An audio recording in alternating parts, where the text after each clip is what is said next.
그날 저녁 아들은 오랜만에 집에 왔습니다. 퇴근하자마자 소파에 벌러덩 누워있던 녀석이 밥을 다 먹고 나서야 조심스럽게 입을 열었습니다. 엄마, 나 결혼하고 싶은 사람이 있어. 처음엔 장난인 줄 알았습니다. 사귀는 사람 있다는 얘기도 없었고 그동안 연애할 시간도 없다던 애였으니까요. 그런데 아들은 진지했습니다. 눈빛부터가 달랐습니다. 낯설게 느껴질 정도로 단단한 얼굴로. 그 아이는 말했습니다. 곧 데려올게. 직접 보면 아실 거예요. 며칠 후 약속한 날, 아들이 여자친구를 데려왔습니다. 현관문을 열고 들어오는 순간, 그 아이를 처음 본 순간, 알 수 없는 감정이 목구멍에 걸렸습니다. 어디서 본 것 같은 느낌. 처음 보는 얼굴인데 왠지 익숙했습니다. 말투도 조용하고 행동 하나하나가 참 단정했죠. 눈빛이 또렷했고 인사도 공손하게 잘했습니다. 요즘 보기 드문 애네. 속으로 그렇게 생각하면서도 그 익숙한 느낌이 자꾸 마음에 걸렸습니다. 그러던 순간 옆에 앉아있던 남편의 표정이 이상하다는 걸 눈치챘습니다. 말을 거의 하지 않았고 그녀를 바라보는 눈빛이 어딘가 어색했습니다. 아니, 정확히 말하면 당황에 가까웠습니다. 그토록 말수가 적던 사람은 아닌데 괜찮다, 예쁘다, 인상이 좋다 같은 말 한마디 없이 그저 묵묵히 앉아만 있었습니다. 한순간 그 침묵이 공기를 무겁게 짓눌렀습니다. 그리고 그날 밤 저는 잠이 오지 않았습니다. 무슨 이유인지는 몰랐지만 가슴 한구석이 시리고 답답했습니다. 기분 탓이겠지. 괜히 예민해진 거겠지. 스스로를 다독이려 해도 그 낯선 위화감은 자꾸만 자리를 잡아갔습니다. 그때는 몰랐습니다. 그날 처음 만난 며느리 될 아이가 바로 제 남편의 숨겨진 딸일지도 모른다는 걸. 1장. 낯선 친근감. 남편이 이상했다. 며느리 될 아이가 처음 집에 다녀간 날. 저는 이상할 정도로 기분이 묘했습니다. 그녀는 참 괜찮은 아이였습니다. 말 한마디에도 조심성이 느껴졌고 눈을 마주치면 수줍게 웃는 표정이 예의 바르고 싹싹해 보였어요. 무엇보다 우리 아들이 그런 아이를 데려왔다는 게 괜히 자랑스러울 정도였습니다. 그런데 남편은 달랐습니다. 그날 저녁 식사 내내 숟가락은 몇 번 들지도 않았고 눈도 제대로 마주치지 않았습니다.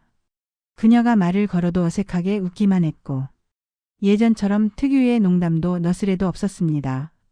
식사를 마친 뒤 거실로 자리를 옮기자 남편은 말없이 방으로 들어가 버렸습니다. 손님이 와도 예의는 챙기던 사람이었는데 그날따라 유난히 피곤한 척을 하더군요. 처음엔 처음 보는 자리라서 그런가? 아들 애인 앞이라 어색한가? 그 정도로 넘기려 했습니다. 하지만 그 후로도 몇 번 며느리가 다시 집에 왔을 때마다 남편은 똑같은 반응을 보였습니다. 소파에 앉아도 그녀와 마주치지 않으려 하고 같은 공간에 있어도 말수가 줄어들고 눈빛은 늘 불안하고 흔들렸습니다. 게다가 며느리가 방에서 나가자마자 갑자기 담배를 꺼내 들더군요. 우리 남편. 집안에서 담배 피우는 거 정말 싫어했거든요. 평생 거실에서 담배 피운 적 없던 사람이 갑자기 창문을 열고 담배에 불을 붙였을 때 그제야 알았습니다. 이 사람 지금 불안한 거구나.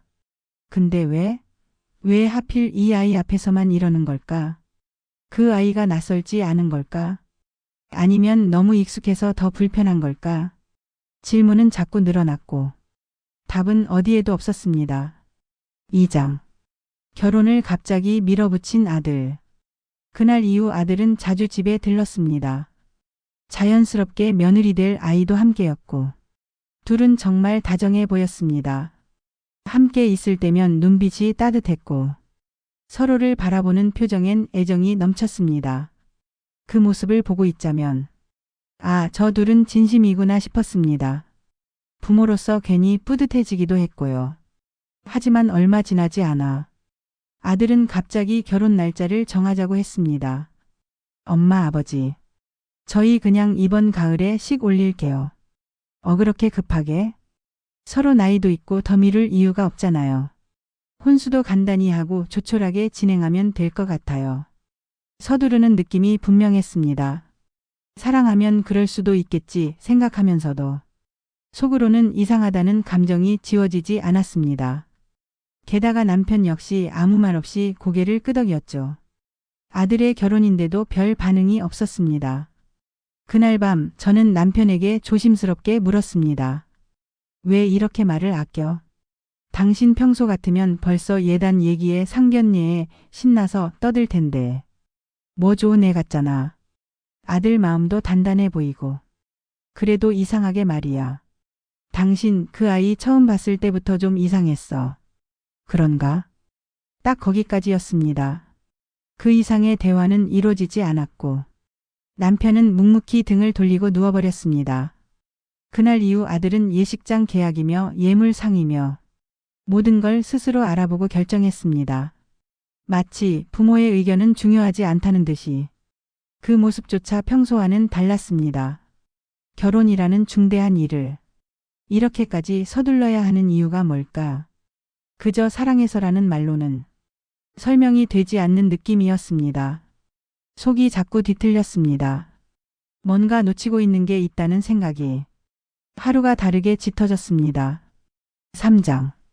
며느리의 어머니 장례식에서 마주친 그 여자. 며느리 될 아이는 외동딸이었습니다. 부모님은 이혼하셨고 어머니 혼자서 딸을 키워왔다고 했습니다. 그리고 어느 날 갑작스럽게 그녀의 어머니가 세상을 떠났다는 소식을 들었습니다. 지병이 있었다고 했지만 그렇게 빨리 돌아가실 줄은 아무도 몰랐습니다. 장례식장은 조용하고 단정했습니다. 조문객도 많지 않았고 상주로 서 있는 며느리의 모습이 너무도 초라해 보여 저는 괜히 마음이 아팠습니다. 한쪽에선 남편이 영정 사진을 유심히 들여다보고 있었습니다. 그 표정이 뭔가 이상했습니다. 애도의 슬픔보다는 어떤 오래된 기억을 되짚는 사람처럼 보였습니다. 그때였습니다. 조문을 마치고 나가려던 찰나 중년의 한 여성이 제게 다가왔습니다.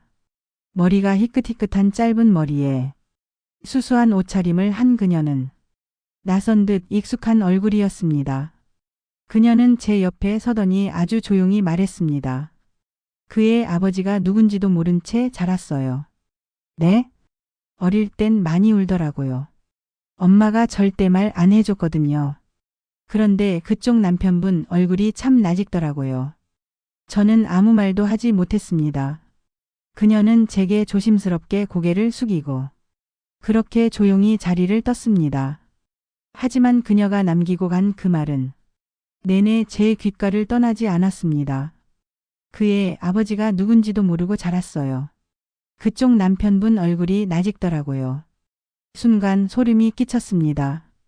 그리고 그 말과 함께 그동안 제가 느꼈던 불안한 감정들, 남편의 이상한 행동들, 며느리의 익숙했던 눈빛이 하나의 흐름으로 연결되기 시작했습니다.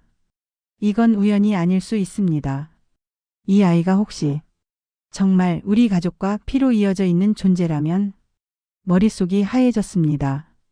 숨을 크게 들이켜도 가슴이 답답하게 조여왔습니다. 그때는 몰랐습니다. 아니, 믿고 싶지 않았습니다. 그저 이 모든 게 불안한 상상일 뿐이길 바랐습니다. 하지만 그 바람은 곧 산산이 깨지게 됩니다. 4장. 남편의 과거 연애사 그리고 침묵. 장례식 이후 며칠 동안 저는 남편의 얼굴을 제대로 마주 볼 수가 없었습니다. 식탁에 앉아 있어도 TV를 보고 있어도 저 사람 속에 무언가가 감춰져 있다는 확신이 제 안에서 점점 선명해지고 있었습니다. 더는 참을 수 없었습니다. 밤늦은 시간 아이들이 다 자고 난 뒤 조용히 남편에게 물었습니다. 당신 예전에 그 여자 기억나? 어떤 여자? 그 장례식에서 봤던 며느리 어머니 말이야. 그래. 그 짧은 대답 한마디에 온몸에 피가 쏙 빠지는 느낌이었습니다. 그 여자랑 어떤 사이였어? 예전에 잠깐 만난 적 있어. 잠깐? 그게 다야? 그땐 정말 몰랐어. 그렇게 될 줄은 몰랐어. 남편은 아주 천천히, 하지만 멈추지 않고 말을 이어갔습니다. 젊은 시절 지방 공장에서 일할 때였다고 했습니다. 아무 연고도 없이 혼자 올라온 그 여자와 서로 힘들던 시기에 잠시 마음을 기댔다고. 결혼을 생각한 사이는 아니었고 어느 날 갑자기 여자가 사라졌다고 했습니다. 그렇게 끝난 줄 알았어. 임신했다는 얘기도 아이가 있었다는 얘기도 난 들은 적 없어. 남편의 목소리는 떨렸습니다. 그가 진심으로 몰랐던 건지 아니면 기억에서 지운 건지는 알 수 없었습니다. 그 말을 듣는 순간 저는 스스로에게 되묻고 있었습니다. 이 사람을 믿어도 될까? 정말 몰랐던 걸까? 아니면 모른 척했던 걸까? 그동안 가정을 위해 아이들을 위해 묵묵히 가장의 역할을 해온 남편이지만 그 아래에 숨겨져 있던 또 다른 과거가 지금 우리 가족의 발밑을 흔들고 있었습니다. 더는 상상으로만 넘길 수 없었습니다.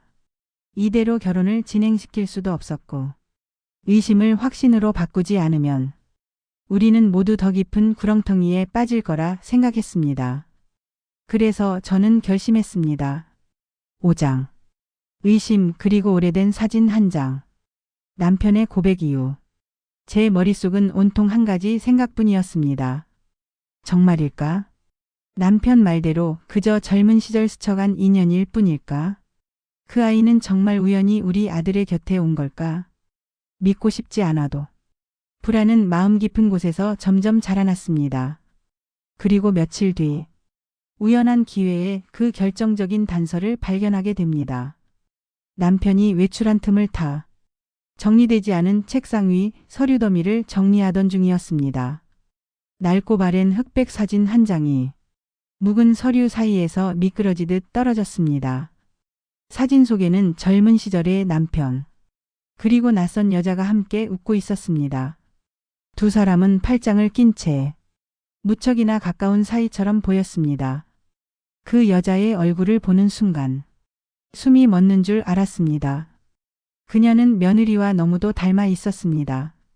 특히 웃을 때 살짝 올라가는 입꼬리, 그리고 눈가에 잡히는 주름 방향까지 그대로였습니다. 소름이 끼쳤습니다. 그 사진을 가만히 들여다보며 수십 번을 넘겨봤습니다. 혹시 내가 과민하게 받아들이는 건 아닐까?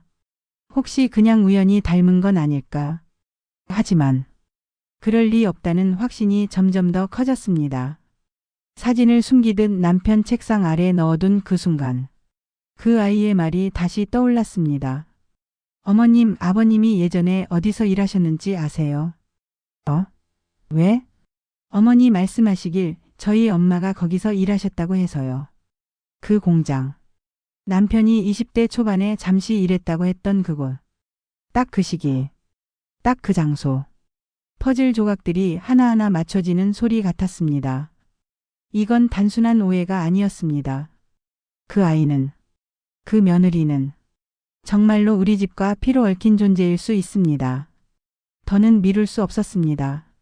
확인해야 했습니다. 진실을 끝까지. 6장. 혹시 정말 그럴 리는 없겠지? 그날 밤 잠을 이룰 수가 없었습니다. 불 꺼진 거실에 혼자 앉아 사진 속 그 여자의 얼굴을 다시 떠올려 봅니다. 그 미소, 그 눈빛, 그리고 그 여인의 곁에 서 있던 젊은 시절의 내 남편. 그럴 리가 없지 설마. 속으로 아무리 부정해도 마음속 깊은 곳에서 올라오는 불길함은 사라지지 않았습니다.